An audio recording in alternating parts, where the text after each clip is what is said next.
TDP నేతలపై మండిపడ్డ MLC వరదు Kalyani. ఈ ఎన్నికల్లో వైసీపీ పార్టీ తప్పకుండా అధికారంలోకి వస్తుందని ఆమె అన్నారు.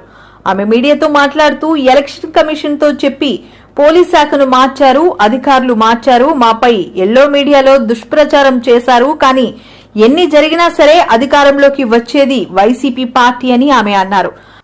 ఒక అన్నలా, ఒక తమ్ముళ్లా, ఒక కొడుకులా జగనన్నని భావించి జగనన్నని ప్రభుత్వాన్ని మళ్లీ కొనసాగించుకోవాలని బలంగా నమ్ముతూ ఈ రోజు ఓటేయడం జరిగింది. అసలు జగనన్న సునామీ సృష్టించబోతూ ఉన్నారు. ఒక ప్రభంజనం ఎలా ఉంటుందో దాన్ని జూన్ 4వ తేదీన జరిగే కౌంటింగ్ లో మనం చూడబోతూ ఉన్నాము. తెలుగుదేశం పార్టీ వాళ్ళకి అర్థమైపోయింది, వాళ్ళు ఖచ్చితంగా ఓడిపోతారు, ఓటమి పాలవుకోవడం ఖాయం అనే విషయం అర్థమైపోయింది. అసలు జూన్ 4న ఎన్నికలు ఫలితాలు ఎలా ఉంటాయంటే జగనన్న విజయాన్ని దేశం మొత్తం షబాష్ అనిపించేట్టుగా ఉంటుంది. ఖచ్చితంగా అంత చక్కగా ప్రజలు జగనన్నకు మద్దతు తెలియజేయడం జరిగింది. అలాగే తీసుకుంటే తెలుగుదేశం పార్టీ వాళ్ళు చంద్రబాబు నాయుడు గారు అయితే అబద్ధ హామీలు ఇచ్చారు, కూటమి కట్టారు. అలాగే పురంధరేశ్వరి గారితో కలిపి ఎస్పీలను మార్చారు, అధికారులను మార్చారు ఎలక్షన్ కమిషన్ తో చెప్పి. అలాగే వాళ్ళ ఎల్లో మీడియా ద్వారా అసత్య ప్రచారాలు చేయడం జరిగింది, వాళ్ళ సోషల్ మీడియాలో తప్పుడు ప్రచారాలు చేయడం జరిగింది. ఎన్ని చేసినా కూడా ప్రజలైతే మాత్రం జగనన్న వెనకే ఉన్నారు. తెలుగుదేశం పార్టీకి ఎవరు ఓట్లు వేయని పరిస్థితి, ఈ కూటమికి ఎవరు ఓట్లు వేయని పరిస్థితి. వన్ సైడ్ గా వైఎస్ఆర్ కాంగ్రెస్ పార్టీకి ఓట్లేశారు. సో అసహనానికి గురైపోతూ ఉన్నారు తెలుగుదేశం పార్టీ నాయకులు గాని, కూటమి నాయకులు గాని.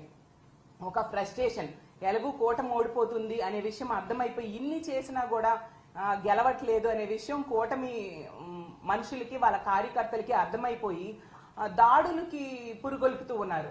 అసలు ఎంత ఘోరం అంటే మొన్న చూసాం నర్సీపట్నంలో ఒక మహిళ మీద దాడి చేయడం, అలాగే కృష్ణా జిల్లాలో, అలాగే పల్నాడు జిల్లాలో. అంటే ఇలాంటి దాడులకి పురుగొల్పుతూ వాళ్ళ అక్కసని, వాళ్ళ బాధని ప్రజల మీద, అంటే వైఎస్ఆర్ కాంగ్రెస్ పార్టీకి సపోర్ట్ చేసిన ప్రజల మీద తీర్చుకుంటూ ఉన్నారు.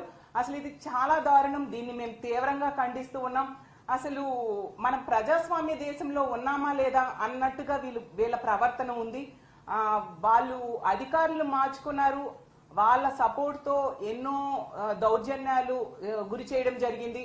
అంటే ఇప్పుడు అంటే ఎలక్షన్ కోడ్ ఉంది, ఎన్నికల కమిషన్ అధికారంలో ఉంది కాబట్టి ఈ టైంలో ఏమైనా చేసేద్దాం, ప్రజల మీద ఏ దాడులైనా చేసేద్దాం అన్నట్టుగా తెలుగుదేశం పార్టీ వాళ్ళు చేస్తూ ఉన్నారు. దీన్ని ప్రజలు చూస్తూ ఊరుకోరు అనే విషయం గమనించాల్సిందిగా కోరుతున్నాను.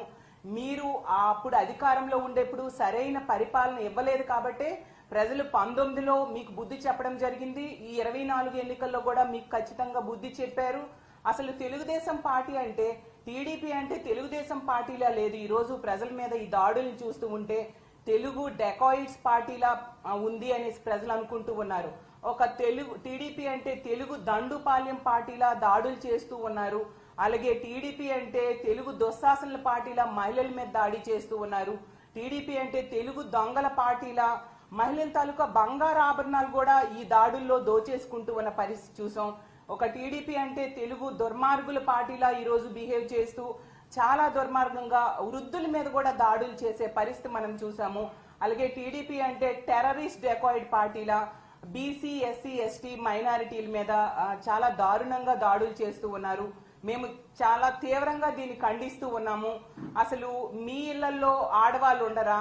ఇలాంటి పనులే గాని వాళ్ళ మీద జరిగితే మీరు సహించగలరా? మీ అక్క చెల్లెమ్మలకు గనుక ఇలాంటివి జరిగితే ఇది చాలా దారుణం కాదా? ఇప్పుడు తీసుకోండి, నర్సీపట్నంలో అయ్యన్న పాత్రుడు గారి అనుచరులు ఆమె ధర్మసాగరం, నర్సీపట్నం మండలంలో ధర్మసాగరము గ్రామంలో పాలమూరు రాజకుమారి అనే మహిళ, ఆమె వాలంటీర్ గా పనిచేసి ఆమె రిజైన్ చేసేసి వైఎస్ఆర్ కాంగ్రెస్ పార్టీకి సపోర్ట్ చేసింది. జగనన్న వల్ల మేలు పొందింది కాబట్టి సపోర్ట్ చేసింది. అందులో తప్పేముంది? ఇది ప్రజాస్వామ్య దేశం. నచ్చిన పార్టీకి సపోర్ట్ చేసుకోవచ్చు, నచ్చిన వాళ్ళకు ఓటేసుకోవచ్చు. అర్ధరాత్రి ఒంటరి మహిళ మీద ఇంట్లో జ్వరబడి జుట్టు పట్టుకొని ఈడ్చి చెప్పలేని ప్రదేశాల్లో తంతూ ఆమెకి ఎంతో బాధించి దుర్మార్గంగా బిహేవ్ చేశారు ఈ తెలుగుదేశం పార్టీ వాళ్ళు. ఎందుకంటే వాళ్ళకి ఓటమి భయం పట్టుకున్న పరిస్థితి మనం చూసాం. అలాగే అడ్డొచ్చింది ఒక వృద్ధ మహిళ, ఆమె చెవిలోవి కూడా లాగేసుకొని ఆమె మీద కూడా దాడి చేయడం జరిగింది. అసలు ఇది ఎంతవరకు సమంజసం? ఆయన పాత్రుడు గారు మీకు ఒకటే చెప్తూ ఉన్నాను, మీకు ఎలాగూ మహిళలంటే గౌరవం లేదు, ఎప్పుడు మహిళల గురించి చాలా అసభ్యంగా మాట్లాడుతూ ఉన్నారు మీరు. అలాంటి వ్యక్తులు మీ అనుచరులకు అదే సందేశాన్ని ఇస్తూ ఉన్నారా?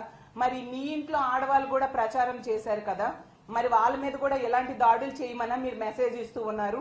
ఎందుకు మీ అధినేత అయిన చంద్రబాబు నాయుడు గారి కుటుంబంలో కూడా ఆడవాళ్ళు ప్రచారం చేశారు కదా, మరి వాళ్ళ మీద కూడా ఎలాంటి దాడులు చేయండి అని మీరు మెసేజ్ ఇస్తూ ఉన్నారా? ఎలాంటి సందేశాన్ని మీ అనుచరులకి ప్రజలకి మీరు ఇస్తూ ఉన్నారా అని నేను అడుగుతూ ఉన్నాను. అసలు ఇది ప్రజాస్వామ్య దేశం. అసలు మీరు నేను చూశాను చాలాసార్లు పేపర్లలో, ఎన్నికల టైంలో పేపర్లలో, సోషల్ మీడియాలో 10 సార్లు కంటెస్ట్ చేస్తున్నారు అయ్యన్న పాత్రుడు గారు, సీనియర్ అనేసి అనుకుంటూ. అంటే మీ సీనియారిటీ ఒక ఒంటరి మహిళ మీద దాడి చేయడానికి ఉపయోగించారా? ఇదా మీ హీరోయిజం అని నేను అడుగుతూ ఉన్నాను. ఎంత దారుణంగా మీరు దిగజారిపోవాలా ఓట్ల కోసం? అంటే మీకు ఎగ్నిస్ట్ చేశారు అని చెప్పి ఎంత దారుణంగా మీరు దిగజారిపోయారా?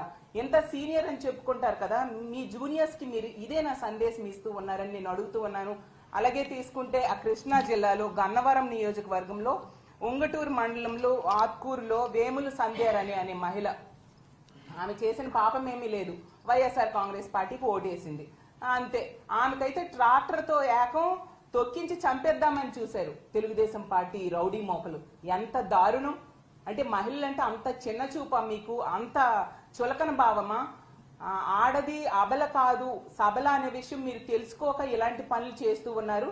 కానీ ఈ రాష్ట్రంలో ఉన్న మహిళలందరూ కూడా ఒక సబల ఏం చేస్తుందో దాని ఓటు రూపంలో చేసి చూపించారు. రానున్న ఓటింగ్ టైంలో మీరు దాన్ని చూస్తారు ప్రత్యక్షంగా.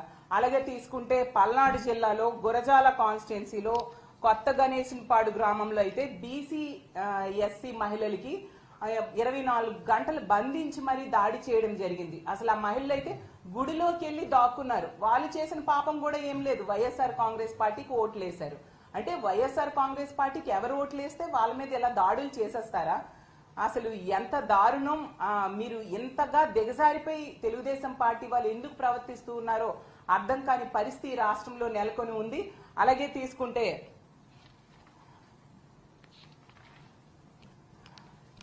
ఇన్ని రకాలుగా రాష్ట్రంలో ఎక్కడ చూసినా కూడా మహిళల మీద దాడులు చేస్తూ మీరు మీ సునకానందాన్ని పొందుతూ ఉన్నారు. మెయిన్